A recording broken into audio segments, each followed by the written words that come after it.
Hello and welcome back everybody to Everlasting Summer. So, we're here sitting with Semyon and Zhenya. It is kind of obvious, that the strange pioneer Semyon is the one who was stuck in the Semyon bad ending, you know? If you go out, if you look for a way out, like in the Semyon bad ending, you're screwed. At least that is what I think. But why is he only referred to as Pioneer? And why is this one referred to as... Are these two different guys? It's a bit...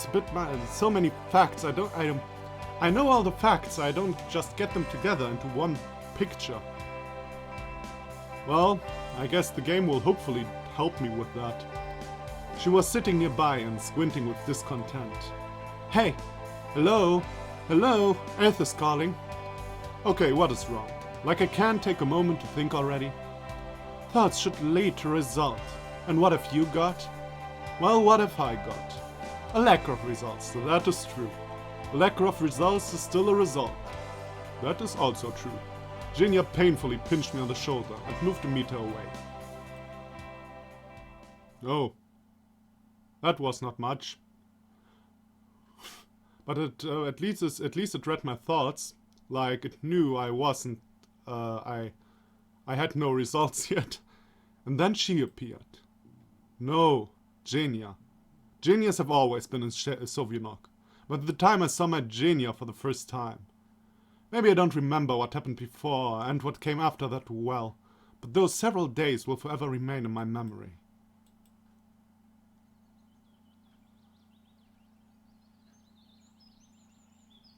Okay, so yeah, what? So this is really a flashback from the rooftop guy, I guess? I've already realized clearly that this is not my frozen world. Understood that an eternity later I had again, as I had once before, managed to fall into another. Managed accidentally, as if for a second the orbits of two planets crossed and I only had a moment. If I were a second late, they'd fly away from each other forever, getting farther and farther apart with stupendous speed. This world is lonely and empty, is as lonely and empty as the previous one. But the main thing it is... Wow. But the main thing in it is that it's different. And there are things there unfamiliar to me. Oh, this is really important. It is so important for me. For example, Zhenya sitting not in the library, but on the canteen's porch. After all that has happened, I was just not capable of sarcasm. So is this now the flashback how he gets together with Zhenya? After all the fucked up shit he has done? Hi, I said as I came closer, but still stopping at a safe distance. Zhenya raised her eyes to me. Her face showed that she didn't expect to meet someone here. Hi? Did you forget the incident that was there before? And her voice didn't sound like usual. Not that I would have mistaken the librarian's intonation for anything else. Decided to get supper early.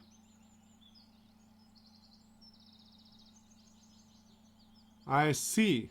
So Pioneer is mental. Semyon is normal. I guess? So he's back to normal or was it just a mistake with Semyon? No, I don't know. When is supper again? She pattered. No, he's back to Semyon. Okay. What do you mean, when is supper? Her answer left me in a stupor, and I broke into a smile, though a chill ran through my whole body. Ah no, sorry. Of course I know when supper is. It's just, well... Zhenya got completely confused and stared at her feet. It seemed like the last thing she wanted right now was to be here, but she didn't have enough resolve to leave. It was strange, but didn't scare me at all. On the contrary, I was happy because something new, beyond the scope of the pattern, has happened. Are you alright? Why is it switching back and forth, or were these two Semyons just a mistake? I asked the stupidest question possible in this situation. What did I even expect to hear in return? Yes, thank you, and now it's Zhenya. For what? What the fuck is going on? I don't know. Well, for being worried. Well, A faint tinge of discontent appeared on her face, but disappeared immediately, and Zhenya slowly got up. I got to go. Wait, but weren't you on your way to the canteen? I'll come later. I got other things to do. Okay. I didn't stop her, but decided to follow. God knows how long it has been since anything like that happened to me. Only on my first few times here, maybe. Zhenya came to the square and quickly went into the direction of the library. She never turned around on the way, so I didn't even have to hide much. When the door shut behind her, I froze in hesitation. So what is next? Should I knock and go in? But what will I tell her? One wouldn't need to be a detective to realize that I've been following her. Oh yeah, Electronic has a crush on her. Let's see how that turns out. I was brought out of my thoughts by Electronic, who appeared before me as if out of nowhere. What? Came with a checklist? Yeah, just decided to visit the library. Got it, I won't distract you then, he said and prepared to leave already. Wait, don't you think that lately Zhenya has been, well, behaving strangely, I guess? Electronic looked at me carefully, appraisingly even. Did something happen? No, nothing. It looked as if I was making excuses, and a feeling of personal pettiness enveloped me. Why should I make excuses to him? I'm just asking. What? I can't even ask already? No, of course you can, he said nervously. Maybe she really has been a bit strange. I guess I've noticed something like that in the past couple of days. Really? And how did the strangeness manifest itself? I'm not sure. She's just usually more self-confident or something. You think we should talk to her? I was going to say you certainly shouldn't, but restrained myself. Okay, forget it. Maybe she's just in that mood. What mood? No mood. That one, I guess. That one. Guess it. Aren't you one of our future scientists? I answered abruptly. Electronic thought for a moment, as if pondering the fate of the world, and then nodded understandingly. Okay. I spread my arms a bit and lowered my hat, indicating that if he had no more business with me, then it would be better for him to get back to building robots, and to do as soon as possible. Of course, he was a bit slow, but this time he understood me on the first try. When Electronic left, I sat, my back pressed against the tree near the library, in such a way so I couldn't be seen from the windows, and started to think. To be more specific, I tried to think, because there were catastrophically not enough facts for a comprehensive analysis of the situation. When the wallpaper in your room changes from white to black, you can get surprised, scared, assume that they've been recolored without you knowing, get angry at the one who did that. But those are all emotions. A fact in that situation would be a note on the table saying something like, "Dear, I thought it would be better to get ready for eternity beforehand, so I changed the tone of the interior to a more fitting one." And what did I have my hands on at that moment? Behind me, a huge number of loops. Now, the librarian's stage behavior. And ahead, uncertainty.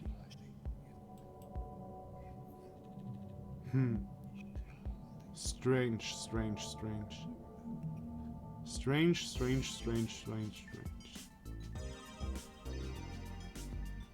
Maybe, no. No. I'm thinking nonsense again. Not exactly a solid base for constructing theories of any kind. Oh, and I was master of theories of anything. Though that was all in the past, because at some point I stopped caring completely about why exactly I'm destined to spend an eternity in this camp. Foe again. And whatever I decided, this is all not like me. I don't think like that, and probably never did.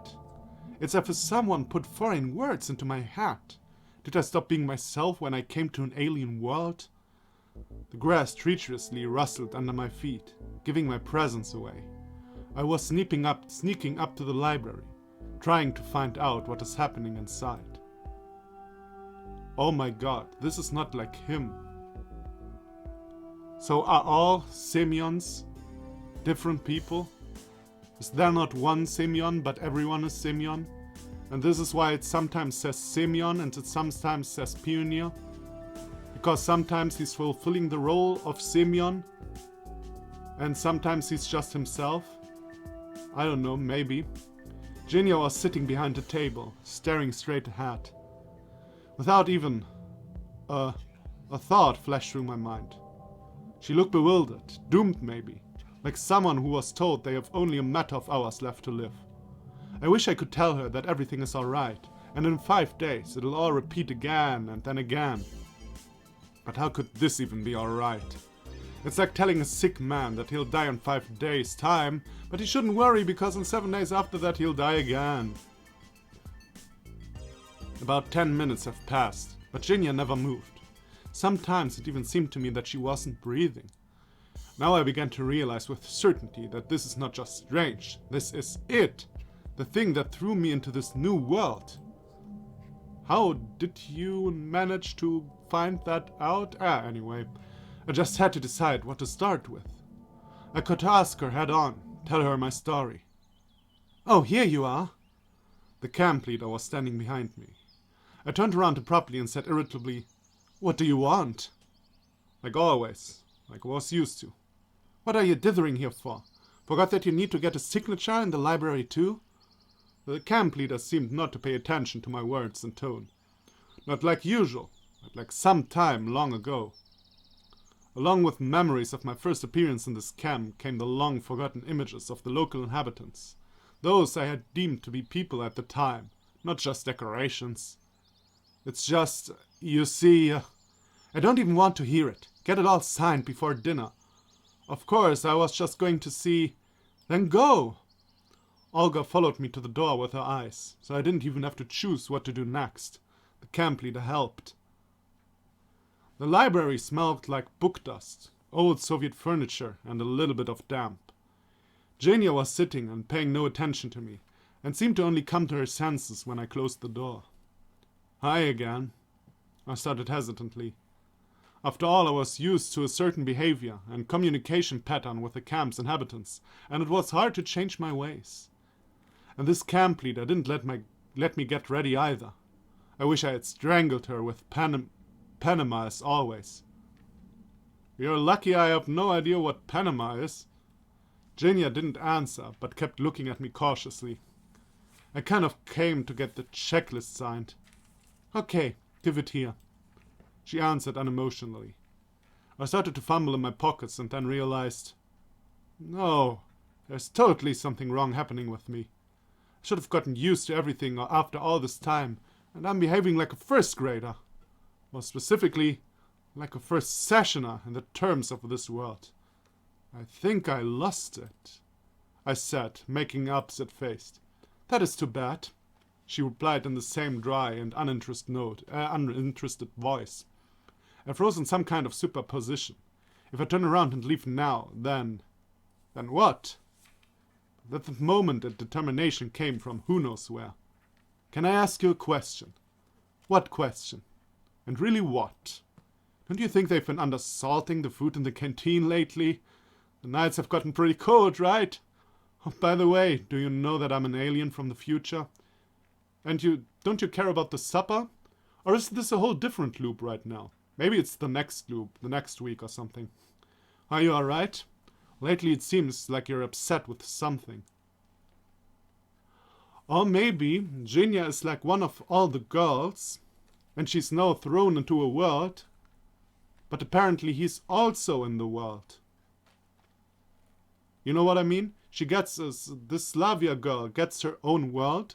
This is the world of the Slavia girl. Why am I saying Slavia? Fuck me. The Zhenya of Zhenya. And he's now in her world. But he already has seen it as far as I can get, as far as I understand. So he already knows that there are other real people. Like, how is this different now? I don't know. Zhenya's face showed a glimpse of interest. "But we don't know each other." "Yeah, sure. It's just that. I saw you yesterday and thought..." I was getting more and more entangled in lies. The inability to tell the truth was driving me even further into autism and reducing my vocabulary. "I saw you running through the camp yesterday too, but we still don't know each other." "No, we don't, but I was told about you by Slavia." "Yeah, you're roommates with her, right?" And what did she tell you? Little by little, Zhenya was starting to emerge from her contemplative condition. Nothing. I let out a helpless sigh and heavily sank into the chair near the door. Outside the window, the many-voiced birds were singing their songs. The crickets were chattering. Somewhere water was splashing, and from far away was the perky sound of children laughing. But all of that was there, beyond the walls of the library. Inside of here are only the two of us, me and Zhenya, or to be more precise, a girl who looks like Zhenya. There was no fear, but rather wonder. Let's assume that I'm not me. Who are you then? For a second, I even felt insulted that she doesn't know who I am. Why, me? Oh, that me, that one. Yes, that guy. Pioneers of many worlds have told legends about me. But this specific Zhenya and this specific world seem to not give a damn about who I am and what am I doing here? And our conversation that seemed to have started to interest her has turned into useless chatter. Who do I look like? Oh, so it's... yeah, maybe she's really a new person thrown into the mix. I don't know. Zhenya swept her eyes over me. A pioneer? Yeah, sure, a pioneer. That's logical. Nice joke. I grinned strenuously. I wasn't joking. It's just that I look myself. And you don't. I don't look myself.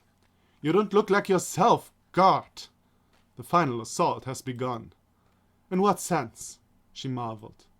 In the sense that you're not Zhenya. No, I mean you're not the local librarian. Who am I then? She moved her eyes to the side, as if looking for something on the bookshelves. I don't know, that's why I'm asking. If this is another joke... Joke? Well, you know, everyone knows already. She got embarrassed and blushed. No, I don't. With a thumbtack on my chair.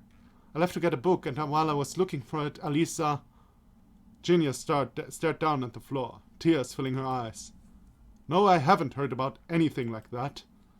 Though if you think about it, something like that was happening in the previous times. Alisa decided to play a prank. It's just that I paid absolutely no attention to it then. And Zhenya reacted differently too, I think. Alisa. Yeah, Alisa. Oh, the vodka story. Oh no, oh no, no, no. Yeah. I have the feeling we're skipping that. Okay, to basically sum that one up.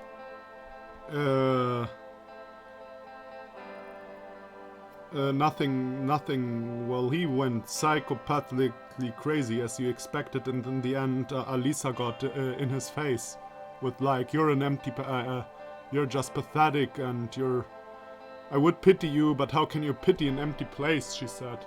I guess that might be an important phrase. Why are you telling me all this?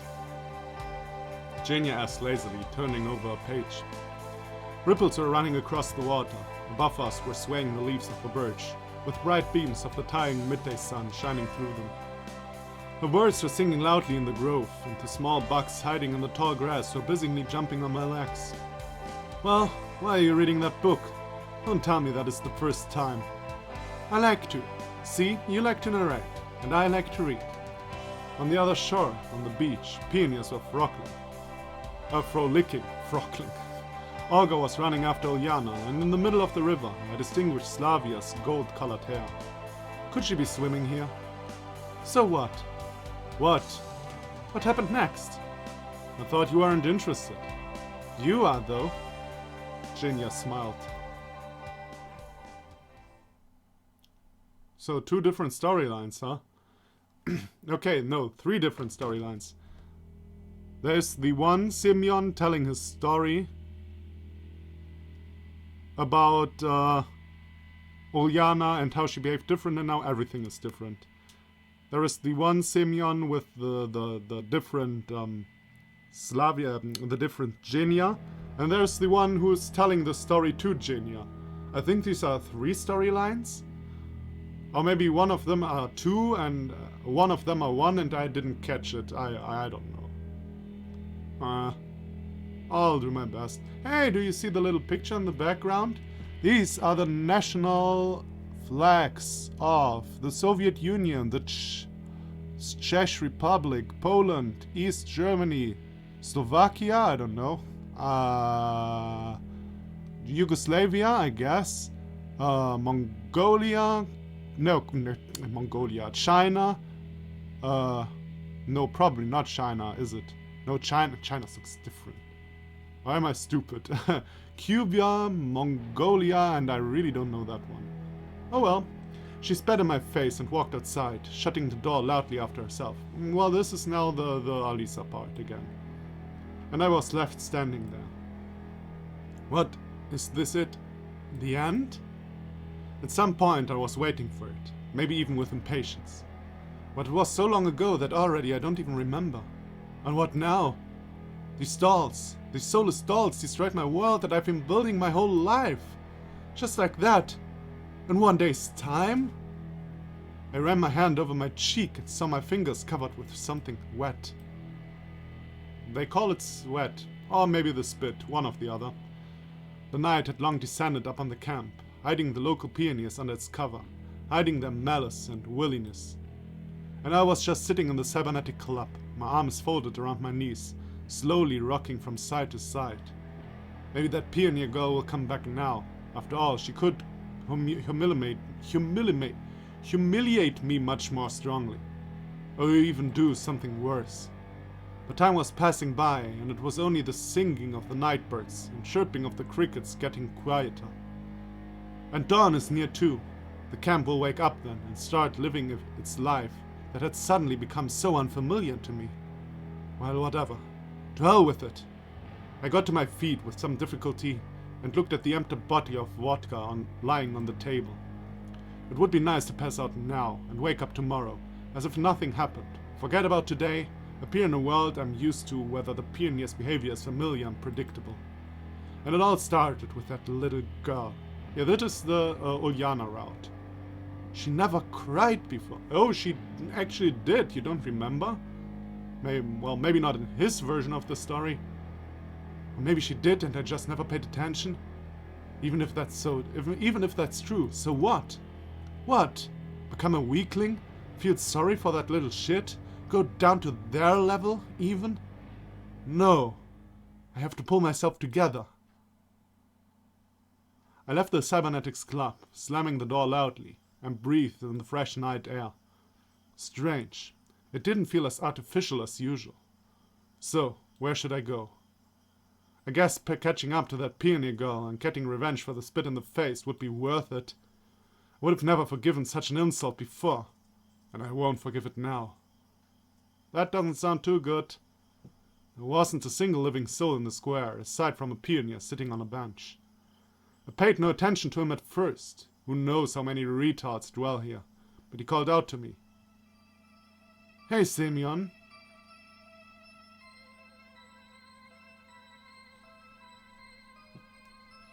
That is strange. Now I'm really... What? Who the hell are you calling Semyon? Damn you! I hissed under my breath. But the pioneer wasn't coming down. You must be looking for someone. But she didn't go that way. I froze in place immediately, but immediately turned around and quickly walked up to him. So you saw her? Of course I did. A disgusting smile appeared on his face. A grin even. A savage one. Expressing only one's superiority over their opponent. Spell it out then. We're not playing a guessing game here. Wait, what are you in such a rush for? Sit down, and let's talk calmly for a start. I have nothing to talk to you about. The pioneer thought for a moment, then rummaged in the pockets of his shorts, took out a pack of Cosmos and held it out to me. Want some? This... Where did you get it? I don't remember regular pioneers having cigarettes. What? But he's obviously some you of another world. I mean, you see that. He looks like you. Although so much has happened in the last 24 hours that has never happened before.